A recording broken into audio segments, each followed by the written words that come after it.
charades pala to. Chuli. No, charade of color. Semen. Hmm?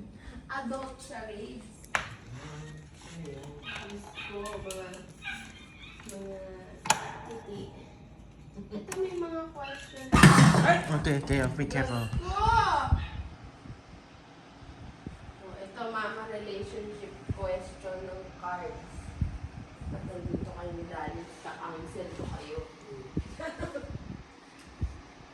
Sige, tawagin ko sila. Huwag na, baka Tulog siya doon. makasabihin. Wala na ako. Tatanungin kita. Umili ka ng isang card dito. Hindi ito barakas na baka susugal na tayo. Umili ka ng isang. Ay, tissue talaga yung sinusumpa ko dito ko.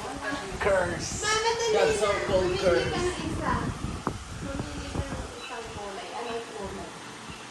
Kulay? Oo.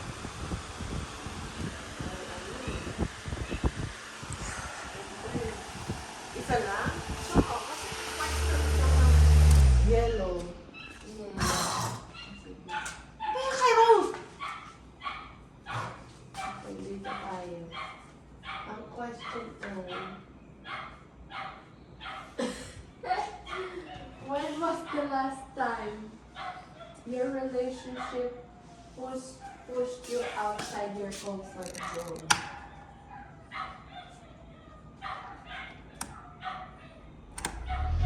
Tapos question. May time na naman. Ito na lang. What book has had the greatest impact on your life? Anong book?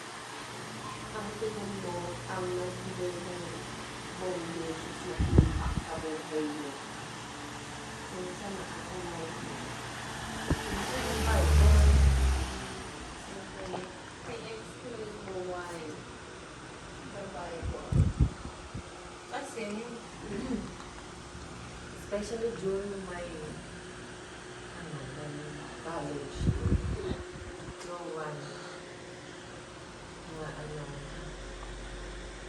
one valued me.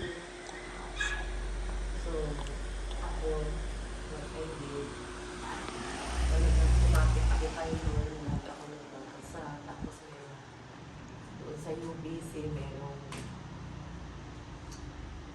ano doon, yung time for yung maglalaro, magpipingpong, ano.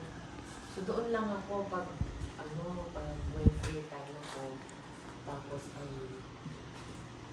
manunood ako, tapos magbabasa ako ng mga Christian books, literature. Yun, ganun lang ang naging tipot ng buhay ko.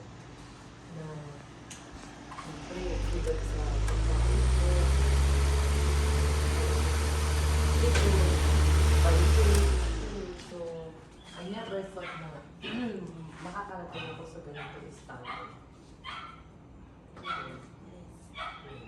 My next